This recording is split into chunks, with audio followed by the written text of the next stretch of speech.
morning, afternoon, night. This is We Are Not Prepared, and we are your hosts, Byron and Mark Ivy.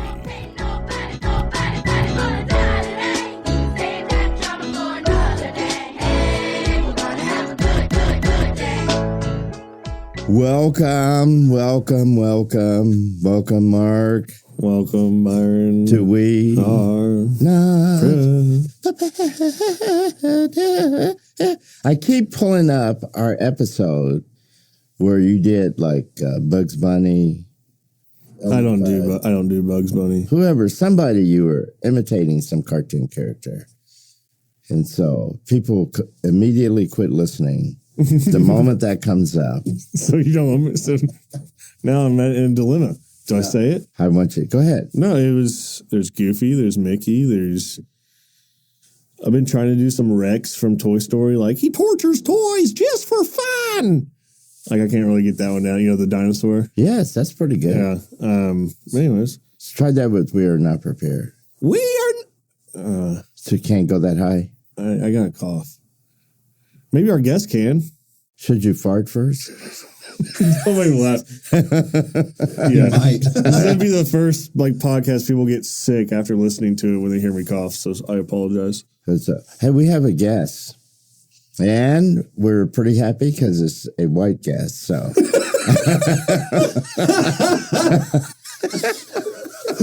What a white laugh, too. Welcome, Ty. What is your last name? It's Welch, like the grape juice. Ty Welch. Yeah. And where are you from?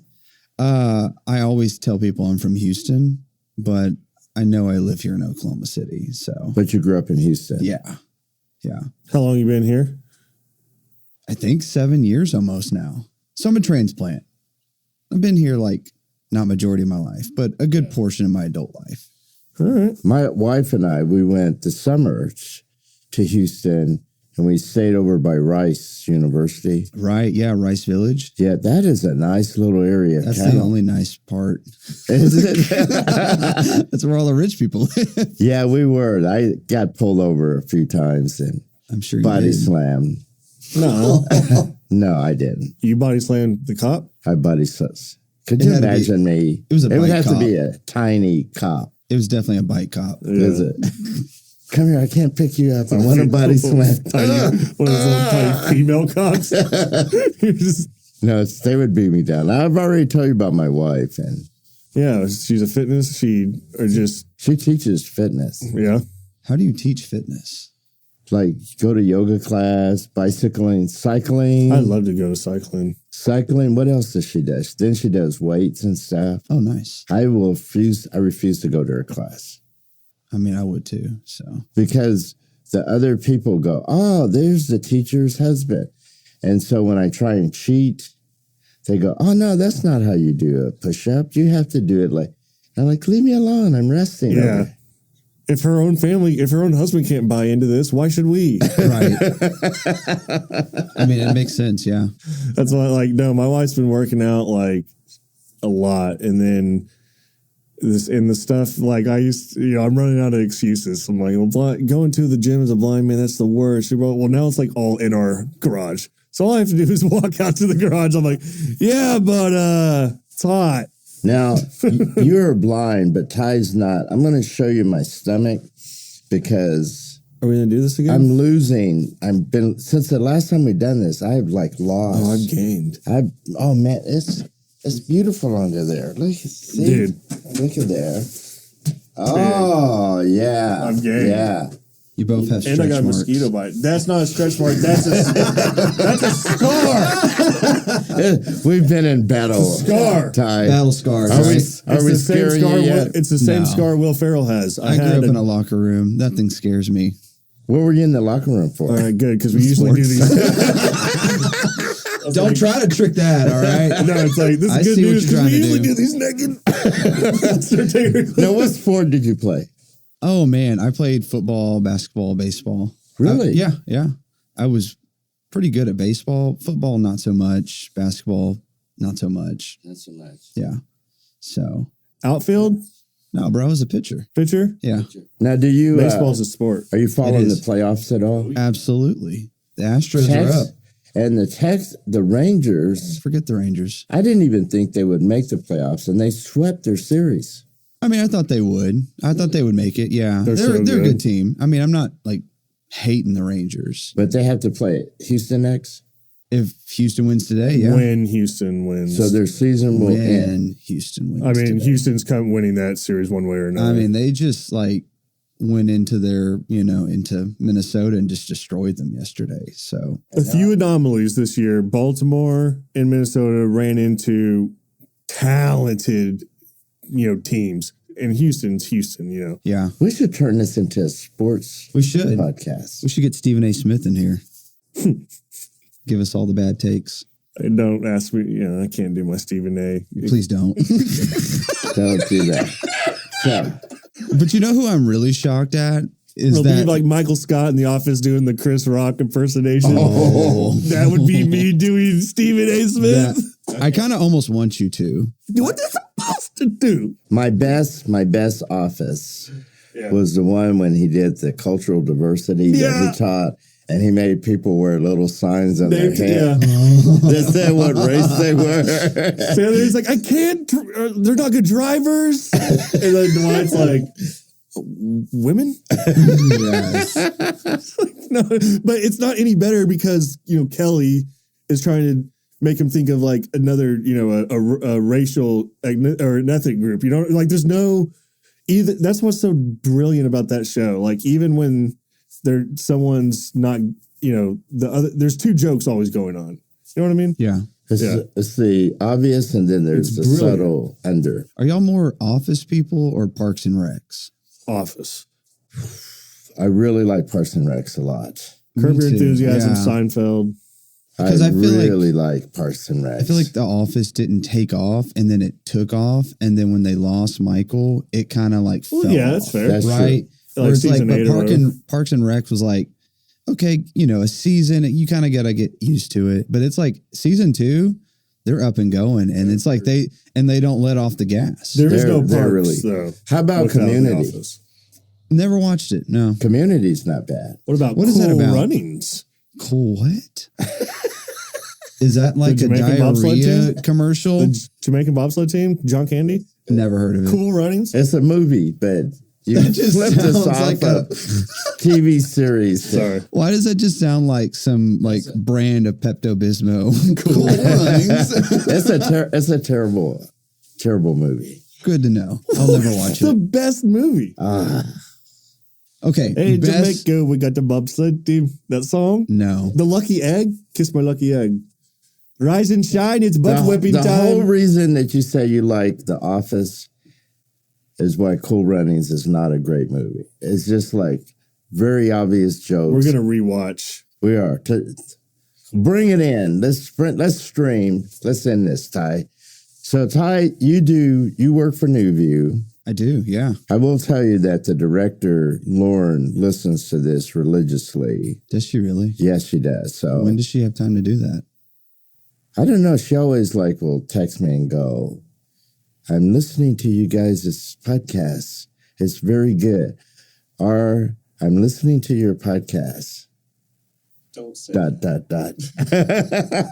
It's probably because Mark's on here and she's really wanting to see what he's doing. She's got me. She's got me right next to her. I'm in close. I'm always. You're in close proximity. Yeah. I'd hate to be on that side of the. I'm just kidding, Lauren. I'm just kidding. I just go into Lauren's office and go, look, who's the boss around here, me or you? And then she goes, me. And I go, okay. And then I turn around and leave. I walk by sometimes, like when I come in, I'll come storming in and I'll throw my jacket and I'll look over at Margaret. I'll go, clear my schedule. And just go storming into my room or into my office. Well, welcome. So you write grants. I don't write them. No, I manage them. I know what that means. So you make sure all the requirements are Right. everything. It's Hey. the same. It's the same thing Santiago's doing. Is your name Ty? Sorry. Yeah, Hey, I'm talking to this guy over here. Go ahead, Ty. it's okay. Proceed. Yeah. So I manage grants, Mark. I don't write them, but I do help with the process of writing them. Kind of overview it, make sure everything looks good. Then we submit it, and then we just really hope we get that $1 million grant, right? So that's kind of what I do. On the scope, making sure that like the timelines that because you have to have timelines and outcomes. You have deadlines when to submit things, submitting your letter of intent. And then once you get that accepted, now it's time to put the real thing, in the mailbox. Got to get the grant application going, making sure that looks good. And then you submit it, and then you just kind of play the waiting game at that point. So you get to do that. And yeah, that's your only job. We have to do that. And I have to come in and do podcasts too. So, I mean, I would rather do podcasts, but yeah, the grade, you have to have a very critical eye and being He's your Santiago. He's what? He's your Santiago.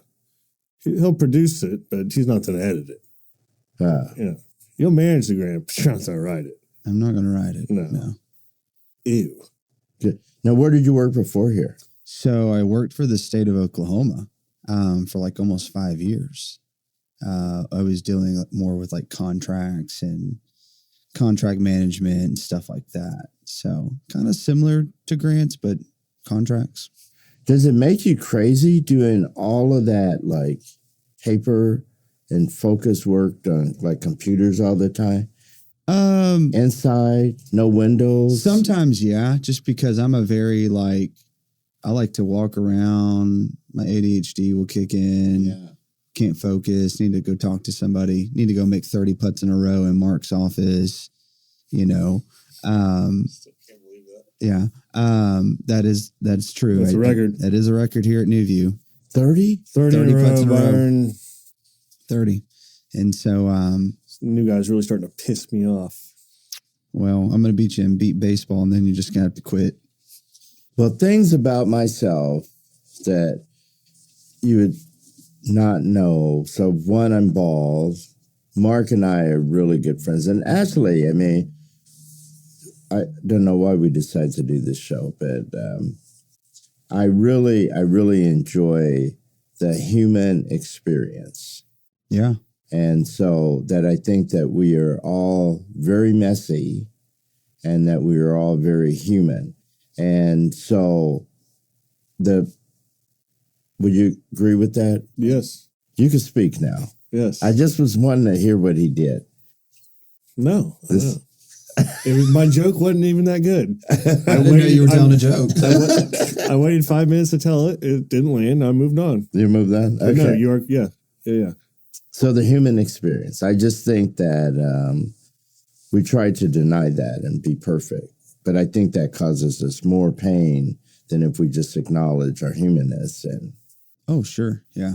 now this is just completely, so I just think that the reason that we have so many like weird people do weird sexual stuff is because we never talk about sex.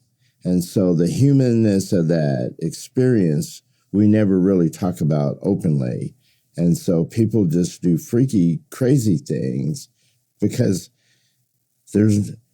it's like there's no place to like talk about, okay, what is this normal? Is this not? Sure. Yeah. And so There's no transparency. yeah, I just remember being a kid, and I had this teacher that once said that he masturbated, and I was probably 9th grade, and so all the kids said, not me, no, all my buddies, but I did.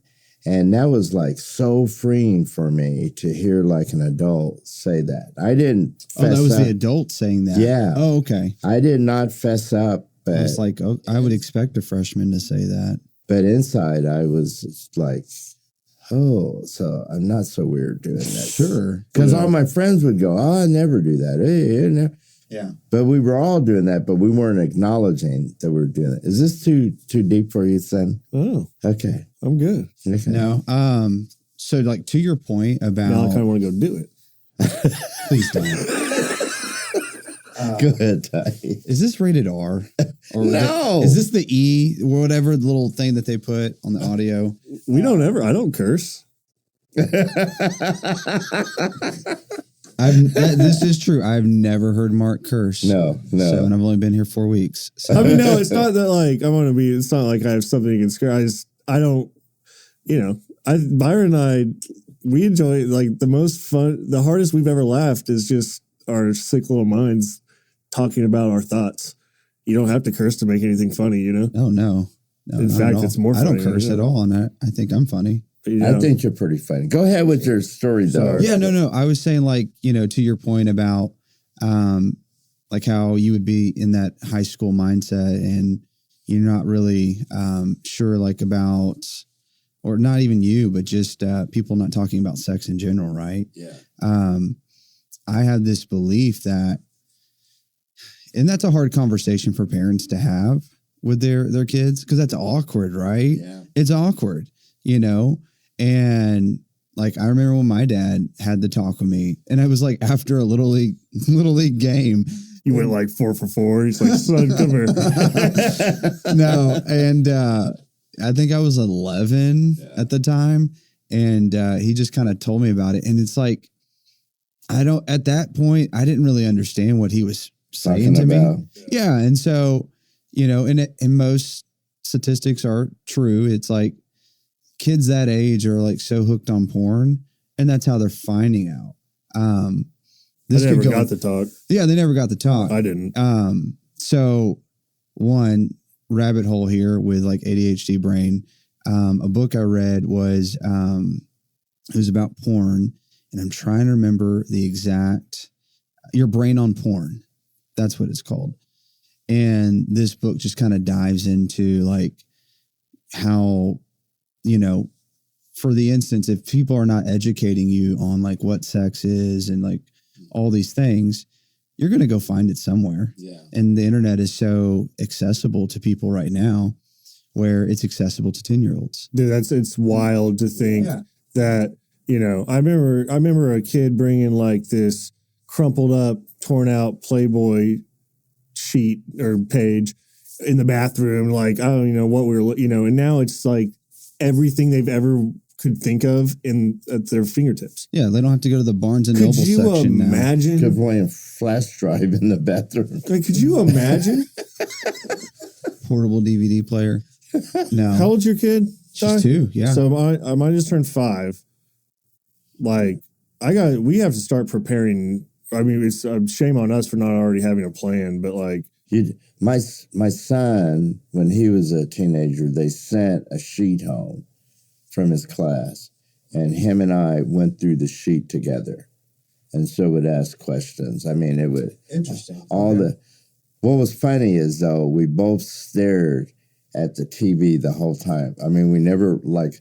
It wasn't like you and I looking at each other. We both like stared. That's a real man conversation right there. Straight ahead. Eye contact. And son number 3, blah, blah, blah. Yes, Dad. Okay, number 4. That's a Steve Harvey. Show me something. That's like top 5 conversations like you just don't look forward to as a parent. No. So, but yeah, no, I mean, the book's great. Talks about like how your brain works with porn. And, how does it? So from what I remember, and I read the book and also listened to it, so it was a mixture. From what I remember is when you're watching porn, I believe it's whatever side the dopamine side is, the other side shuts off completely. So it's kind of almost like a mechanism where when you've hit that dopamine, it's just like a drug. And that's why people get addicted to it, because you're getting so high on dopamine. And Just puts you well, it just puts you in this in the part of your mind, and that's why people get into like this hardcore porn, just things that are just not even natural. Man, adultery in general, like just that lead, Yeah, Yeah. I had this friend when I'm 71, so I was going to... Are you really? Yes. But that's a whole nother show. So anyway, I was That's for going to real. school in the 70s, and a friend of mine worked it was like Homeland. She was a manager at Homeland, and they had Playboy magazine did Girls of the Big Eight, and because we weren't in the Big 12 then, we were in the Big Eight, which we're not in the Big 12 now. Anyway, so they came to Norman, and they picked her. And so she was going to be in their fold out of like Playboy magazine, Girls Big Eight. So she was very excited. So I grew up like my dad had Playboys in the bathroom. And so it was like, No way. it was like Reader's Digest. My buddy's Yeah, it's dad like did. it's like a grandma having her crossword puzzles.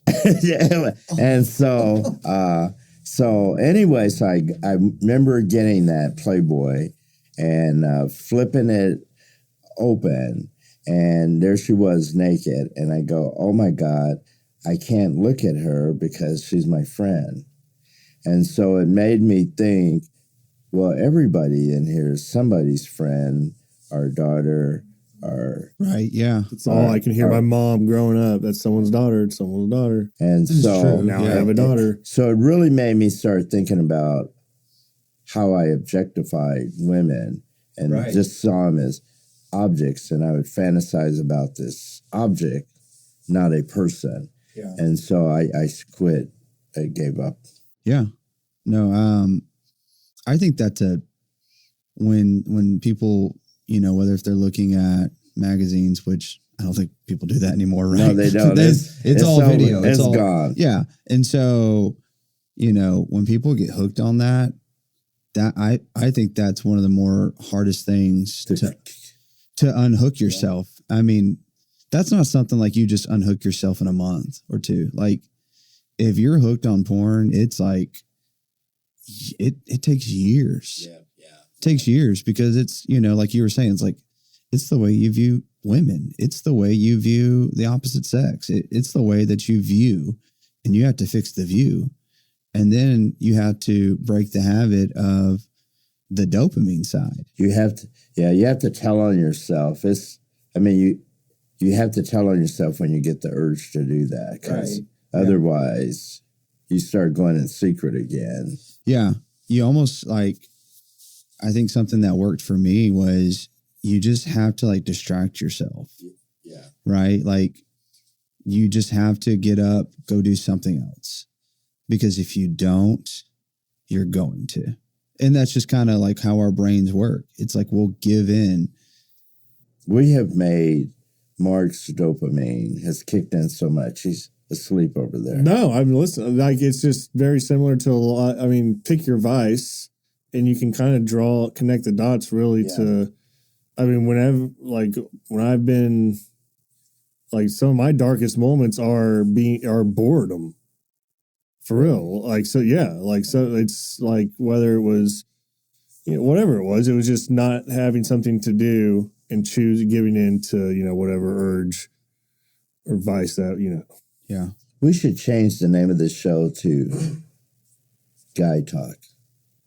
That's a good one. I like that because I like to be prepared. Yeah. Oh, yeah. We were going to talk about panic attacks. Panic attacks? Boom. Not prepared. Yeah.